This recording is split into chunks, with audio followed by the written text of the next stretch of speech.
Sí, muy buenos días.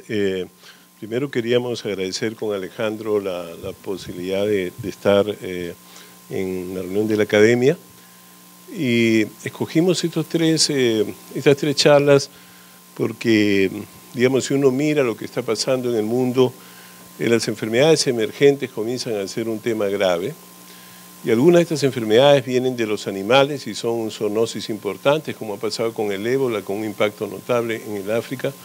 Pero de las nuevas enfermedades, muchas de ellas o son transmitidas por vectores o son venidas de animales en la gran mayoría de estas enfermedades nuevas, y unas de ellas son con potenciales pandemias. Y hemos escogido estas tres condiciones porque son importantes para el país, porque son importantes en los momentos que hay cambios climáticos. Y el primer tema va a ser dengue. Yo le pido disculpas que algunas de las diapositivas están en inglés. Primero debemos saber que dengue ha sido hasta ahora la enfermedad transmitida por mosquito más rápida en el mundo. Fíjense que la incidencia, digamos, se elevó 30 veces más en los últimos años. Y en la última década, la enfermedad que era urbana se fue hacia las áreas rurales sorprendentes, y esta es una condición reconocida por todos lados.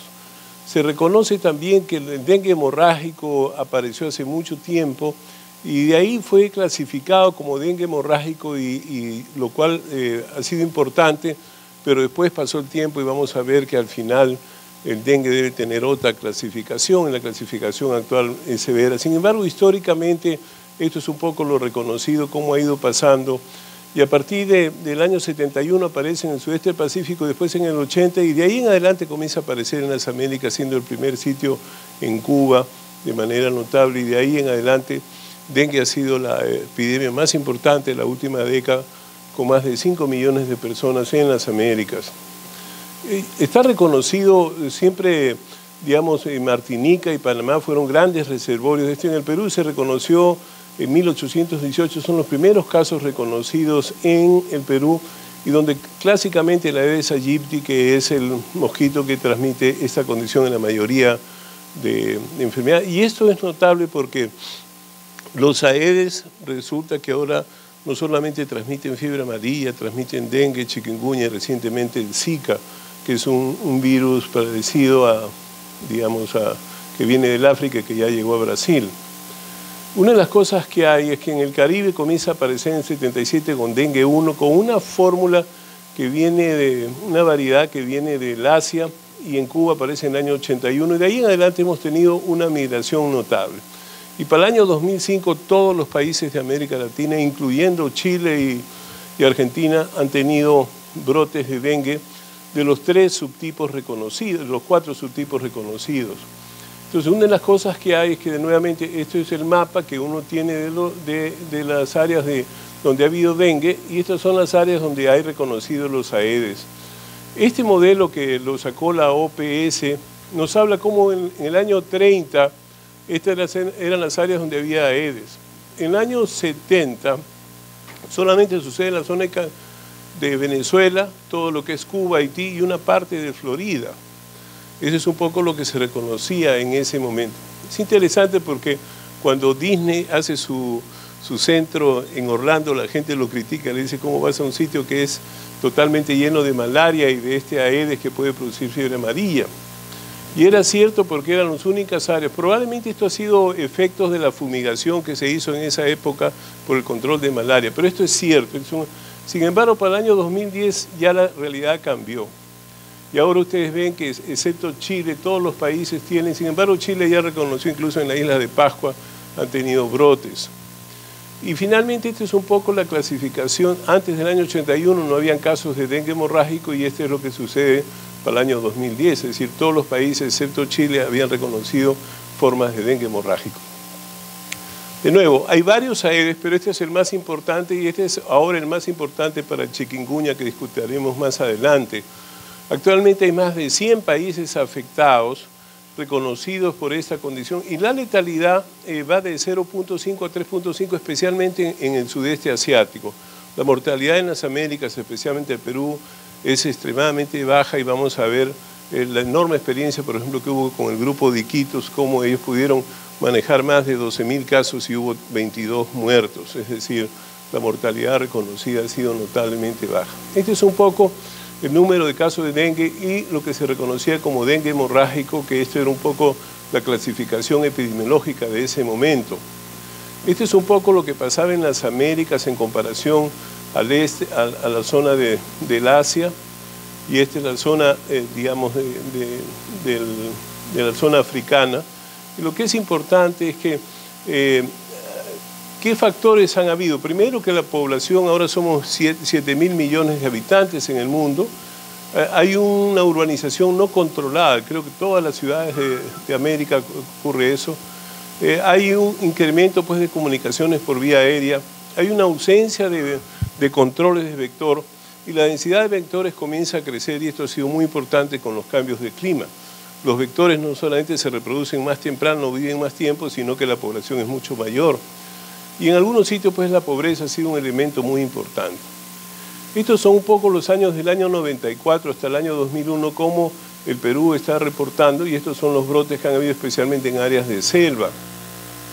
Estos son los picos que hay, reconocidos habitualmente en los primeros 6 meses más que en épocas de invierno, y esto está relacionado a la presencia de la Amazonía. Estoy seguro que otras enfermedades como malaria, que Alejandro en algún momento podrá comentar, también tiene estos sistemas de picos que cambian con los cambios de clima. Y esto es un poco la incidencia que había para el 2007 en algunos lugares. Hoy en día, en los últimos 2 años, los picos más importantes han estado en la zona de Tarapoto, en la zona de Pucallpa, pero en todo el norte, es decir, por ejemplo, Tumbes ha tenido 6.000 casos reconocidos, pero muchas otras ciudades lo han tenido. En Lima no ha habido en los últimos 2 años casos importantes. Y el riesgo de mortalidad, como ven ustedes, es mucho menor en las áreas de las Américas en comparación al sudeste asiático. Y eso se debe a que la cepa es mucho más agresiva, la mortalidad en los niños es mucho más elevada. Entonces este mosquito, el Aedes aegypti, es este mosquito que es el gran transmisor de esta condición. Es un flavivirus, y lo que es importante, tiene 4, digamos, serotipos. Ahora, esto es notable porque ustedes pueden desarrollar, hay inmunidad específica, pero ustedes pueden desarrollar 4 veces dengue. Y se estima que cada vez que ustedes desarrollan dengue tienen una enfermedad más seria. O sea, las personas que tuvieron dengue 1, cuando hacen nosotros dengue. Ahora, es importante también reconocer esto porque las nuevas vacunas, Sanofi Pasteur y el Instituto Walter Reed, tienen 2 vacunas, y la compañía Takeda del Japón tiene una tercera vacuna para dengue. Probablemente la primera que salga es la de Sanofi, que ha publicado 2 artículos en New England recientemente. Uno de ellos fue hecho en toda América Latina. Lo que es sorprendente es que la protección anda como el orden del 75% para estos 3 subtipos, pero para el dengue 2 solamente anda por 25%. O sea que es una vacuna interesante, pero es una vacuna que todavía no, digamos, es un avance, y por supuesto va a permitir tener una vacuna, sobre todo para grupos de alto riesgo que pueden evolucionar mal, sobre todo en el Asia, pero de todas maneras es una vacuna interesante que estimamos que en 12 meses debería estar aprobada. Normalmente el Aedes ha cambiado rápidamente en las áreas tropicales, es antropofílico, se adapta incluso a alturas como 2300. Lo que es importante, y esto tiene que ver con la salud pública, es que solamente, digamos, crecen las larvas en agua limpia, a diferencia de todos los otros vectores, las larvas en agua limpia. Por lo tanto, cualquier medida para no tener agua limpia a la mano va a ser la medida clave para reducir esta condición. Son los mosquitos hembras que además pican durante el día, no pican de noche. Estas son las 2 medidas que uno debe conocer para tomar medidas de control, ¿no? O sea, es importante. Una vez que la Aedes nos pica, viene una replicación en los ganglios y después se disemina por todo el organismo y produce la enfermedad. Entonces la enfermedad tiene 3 fases: la fase febril, la fase crítica, donde hay complicaciones, y la fase de recuperación. Una de las cosas importantes es que en la fase febril vamos a ver que hay un cuadro clínico bastante característico, pero que en algunos casos pueden haber lesiones neurológicas graves. Y más adelante, cuando viene la fase crítica, hay digamos, una distribución inadecuada de líquidos y unas formas que pueden haber hemorragias o no hemorragias. Vamos a discutir un poco más. Entonces, al comienzo tienen fiebre, y cuando cae la fiebre, ahí es donde uno debe comenzar a preocuparse, porque hay un día que los pacientes no tienen fiebre y después aparecen probablemente las complicaciones, o sea, estos son los días de complicación, no aparece en la fase temprana. La otra cosa que es importante es que la viremia ocurre en los primeros días, después de 3, 4 días ya no hay viremia, y esto es importante para establecer el diagnóstico. Y finalmente, fíjense lo que ocurre acá, que el hematocrito comienza a concentrarse y las plaquetas comienzan a bajar. O sea, estas son las cosas más importantes, que uno no requiere un gran laboratorio. Uno requiere tener un hematocrito y mirar las plaquetas, y con eso uno puede saber qué está pasando. Desde el punto de vista diagnóstico, por supuesto, ustedes van a encontrar el virus acá, pero ya no lo van a encontrar acá, y acá lo que van a encontrar es una respuesta de IgM. Entonces, lo que uno tiene es prácticamente fiebre temprana, hay un flash facial bien característico y el eritema en la piel. Ustedes saben que esto se llama la fiebre quebrantahuesos, así era, digamos, reconocida, mialgias, artralgias, y lo que era importante era el dolor retroocular. O sea, esta es una de las características notables, y después ya aparecen la inyección conjuntival, náuseas y vómitos, y esto es un poco lo que se ve, ¿no? Un aspecto rojizo, estas reacciones eritematosas tempranas, este rash difuso, que mucha gente dice estos son como islas blancas y rojas, que se nota mucho, por ejemplo, en estas fotos. Estos son pacientes nuestros, peruanos, que hemos visto en Iquitos, en otros lados. Y lo que es importante es que temprano en la fase uno puede hacer una prueba de torniquete, puede encontrar petequias, puede haber sangrados vaginales, puede encontrarse el hígado grande y progresar a esta insuficiencia severa vascular. Entonces, el dengue clásico tiene fiebre, mialgias, debilidad importante, escalofríos, dolor retroocular. Y ocasionalmente tiene artralgias, pero esto no es lo más importante. Lo más importante es el rash macular, que se reconoce entre el tercero y quinto día. O sea, antes de que aparezcan las complicaciones, los pacientes tienen un rash. De ahí en adelante es donde viene el shock con un cambio crítico de volumen, aparecen los signos tempranos, y ahora esto es lo más importante que tenemos, los signos de alerta, llamadas así, porque esos son los que se adelantan a saber que el paciente tiene falla orgánica. Y finalmente, cuando uno controla bien, ya la hemorragia no es la forma más importante de muerte. Por supuesto, uno puede hacer varios análisis cuando tiene todas las posibilidades de laboratorio. Puede encontrar hepatitis severa, miocarditis, encefalitis, pero no es una cosa que uno tiene, digamos, de manera crítica todo el tiempo, y uno puede usar otros elementos. En la fase de recuperación, uno básicamente el espacio extravascular comienza a reconocerse. En general, uno tiende a no manipular mucho los pacientes, porque cuando se manipula mucho tienen más complicaciones, y es mejor solamente reponerle los líquidos y solamente reservar las plaquetas para condiciones muy críticas.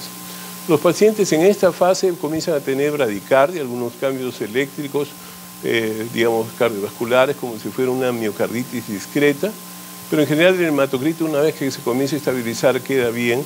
Y siempre lo que hay que cuidar es la terapia excesiva de fluidos, es decir, produce un edema pulmonar. Estas formas de hemorragia son bien interesantes porque se ven en dengue, y probablemente la otra enfermedad que uno puede verlo es en leptospirosis.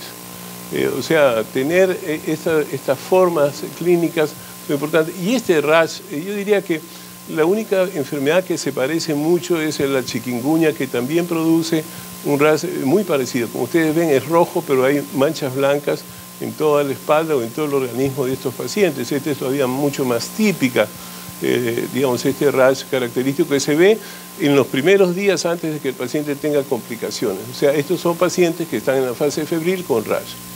Incluso algunas veces tienen estas lesiones que uno ve en pie. Después ya deben reconocer que, como cualquier otra enfermedad, tienen formas asintomáticas y uno las conoce por ceros conversión. Se estima que la tasa de ataque, fíjense, es bien importante, solamente de 5 a 7% en una población.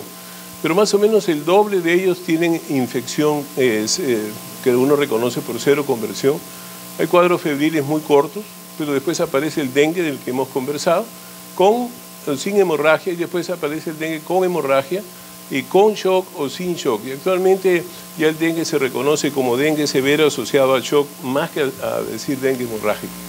Esa clasificación sirvió mucho para la epidemiología, pero no servía mucho para el manejo de pacientes. Y ahora, con las nuevas clasificaciones, las transfusiones han sido totalmente reducidas y la mortalidad se ha venido abajo. Entonces este es un poco el reconocimiento que hay dengues asintomáticos, hay dengues hemorrágicos tempranos, hay dengues que además van con y sin hemorragia, con y sin shock, y esto es importante mirarlo, ¿no? Esta era la clasificación que se hacía antes, hablando siempre de dengue hemorrágico. Una de las cosas que ahora se reconoce es que para desarrollar dengue hemorrágico se requieren varios factores. Hay factores epidemiológicos, hay factores individuales y hay factores virales. Por ejemplo, se sabe que algunas veces los virus asiáticos cuando llegan a América Latina producen formas más severas. Se reconoce que cuando uno ha tenido exposiciones previas tiene formas más severas, y se reconoce asimismo cuando uno tiene un cofactor, y ahora los cofactores, como en otras enfermedades, están siendo la diabetes, la obesidad, la enfermedad pulmonar crónica, son de los grandes elementos de evoluciones severas, ¿no? Entonces, uno de los factores importantes, de nuevo, es haber tenido infecciones previas, que es un poco lo que aumenta la condición. Y finalmente, cuando uno comienza a mirar, uno dice, bueno, ¿cuáles son los criterios para señalar dengue? Uno dice fiebre, presencia de manifestaciones hemorrágicas, trombocitopenia y una evidencia de un problema de los capilares, de una extravasación con una concentración del hematocrito y habitualmente derrame pleural, derrame pericárdico, ascitis o lesiones sobre el hígado. Y por eso es que actualmente la clasificación que se usaba iba hacia estos niveles, ¿no? O sea, y aquí comienza a aparecer este elemento como el más importante, como el shock profundo, y además comienza a aparecer el grado 3, que es un poco lo que nos señalan los signos de, digamos, de severidad o signos de alarma.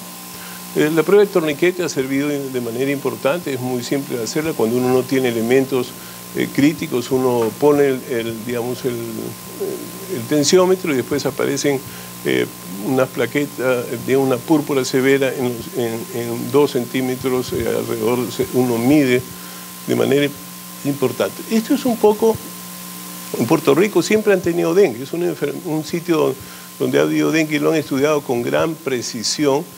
Una buena parte de las publicaciones ahora vienen de Puerto Rico y de Colombia, donde fueron estudiadas de manera extensa. Y entonces ellos son los que insistieron en la clasificación de dengue con shock. Y esto es un poco lo que ellos han insistido en esta clasificación, que ha permitido cambiar la clasificación internacional. Y es un poco lo que ellos miraron sobre los pacientes que hubieran fallecido y comienzan a mirar qué fueron los elementos más importantes en los adultos que fallecían y qué es lo que había. Y entonces el dolor abdominal, la citis, la hepatomegalia, es más, hoy en día con ecografías uno puede encontrar que hay un crecimiento del hígado y esto es un criterio de mal pronóstico, igual que el dolor abdominal, es un criterio de mal pronóstico para fallecer y por eso uno tiene que cuidar mucho de esta condición. Las manifestaciones hemorrágicas también fueron causa de muerte, hoy en día no lo son de manera importante. Esto es lo que pasa en Cuba también en los primeros casos en el año 81, que tuvo una mortalidad elevada, y esto es un poco la forma que hay, ¿no? Ellos tienen 18.000 casos, tienen 5.000 con formas un poco importantes, esta con shock, y fallecen 12 pacientes. De nuevo, un pronóstico muy bueno en comparación a lo que esperaban en el Asia. Estas son parte de las complicaciones que uno las ve después. En la fase subaguda, los que hacen complicaciones desarrollan estas condiciones característicamente. Otros desarrollan incluso Guillain-Barré o mononeuropatía. Esto es importante porque ahorita están circulando el chikungunya, está circulando el Zika, y en Brasil hay una epidemia de Guillain-Barré y no se sabe cuál de los tres porque las serologías se cruzan entre ellos. En el caso de embarazo, como otras enfermedades, produce aborto, mal pronóstico intrauterino y algunas veces se ha reconocido que hay algunas anormalidades. Rara vez hay una transmisión, digamos, intrauterina, más que todo ocurre en el perinato, donde sí la madre puede transmitirle al bebé esta condición. Entonces, de las clasificaciones de dengue hoy en día ya se está hablando de dengue con signos de alarma. Y estos signos de alarma son estas 3 condiciones, cualquiera de las 3 deben ser consideradas formas severas de dengue. Entonces la nueva clasificación de la cual se insiste mucho es esa situación. Y este es un poco los signos de dengue, que son, digamos, muy parecidos a otros, pero acá están los signos de alarma. El primer signo de alarma, y se ha confirmado en el Perú, es dolor abdominal, vómitos persistentes, más adelante la presencia de sangrado, pero El sangrado no es el elemento más temprano que uno pueda mirar. Estos son los 3 elementos clínicos que uno puede encontrar rápidamente. Por eso es que los pacientes terminan en shock y la idea es solamente reajustar los líquidos y vigilarlos cada 2 o cada 4 horas de tal manera que los pacientes pueden recuperarse bien. De nuevo, por ejemplo, en el hospital de Santo Domingo, el hospital universitario, la sala de niños ha manejado casi 400 chicos chocados, en malas condiciones, murió uno solo. O sea, y lo que hacen los pediatras ahí es casi, dicen, no hay que hacerles punciones, procedimientos, solamente regular los líquidos y los pacientes comienzan a mejorar después que uno maneja el shock. Y después casi no ha habido transfusiones de plaquetas, lo cual es importante. Todos estos son elementos que sirven para diagnosticar tempranamente el dengue. Estas son las formas severas que básicamente, de nuevo, la diseminación del plasma en un tercer espacio, es decir, la alteración de sangrado, la alteración de conciencia, son probablemente los 3 elementos importantes. Incluso antes del sangrado hay otros elementos importantes.